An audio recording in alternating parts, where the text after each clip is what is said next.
Good morning, folks. New record high sea temperature recorded, but before the global warming parade begins, this is climate change with both extremes present as the ice breaks opposite records down south.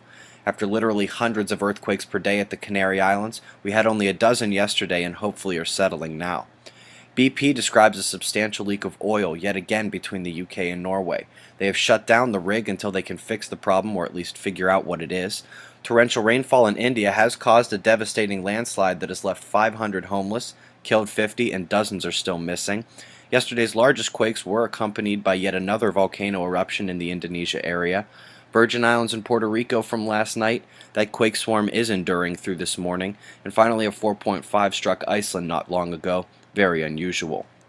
Speaking of unusual, that's a lot of rainfall records in one day, mostly on the East Coast up through New York. There is some damage reported, even a few injuries from the debris. Torcon told us it was coming, and it was visually very impressive. Here's this morning's pressure map with the high and low meeting in the center. You can see the wind force at that area and the primary watch location today for Torcon as well. Earth's magnetic connections to the Sun are split between front and back, while the front side connections are to these regions here, and it appears the footprint is there as well. It's grainy, and you'll remember the clear Earth shows a front side connection, so we've jumped back to where we were 2 days ago.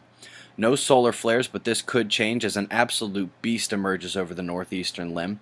A lot of motion with a sizable magnetic canopy, beta-gamma magnetic class. I am equally concerned about the sister spot down south. She has already proven herself with a flare about a week ago, and we'll get a better look at her tonight. Solar wind still fairly quiet, still no major coronal hole impacts, although they are certainly expected. Big dark coronal hole in the middle there, that thin plasma filament to the left of it needs to settle down. He's getting antsy. If you have a very good western sky view and clear weather tonight, sunset offers a beautiful Moon-Mars conjunction with Saturn off to the side. This is my sunset here in Columbus, Ohio.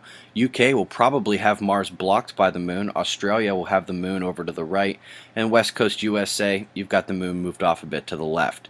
In the next 24 hours, Venus will heliocentrically conjoin Jupiter, with Ceres in the mix there as well in the following days, turning around to line up Mercury with the Sun, tilting, there we go, he's lined up with Saturn at the same time, and while we got the Sun surrounded, Mercury and Uranus stand in geocentric opposition. No big flares or quakes, but let's have our eyes open as the coronal holes become geo-effective and the planets take their marks. It's closing in on 6 a.m. Eastern Standard Time, and that's the news. Be safe, everyone.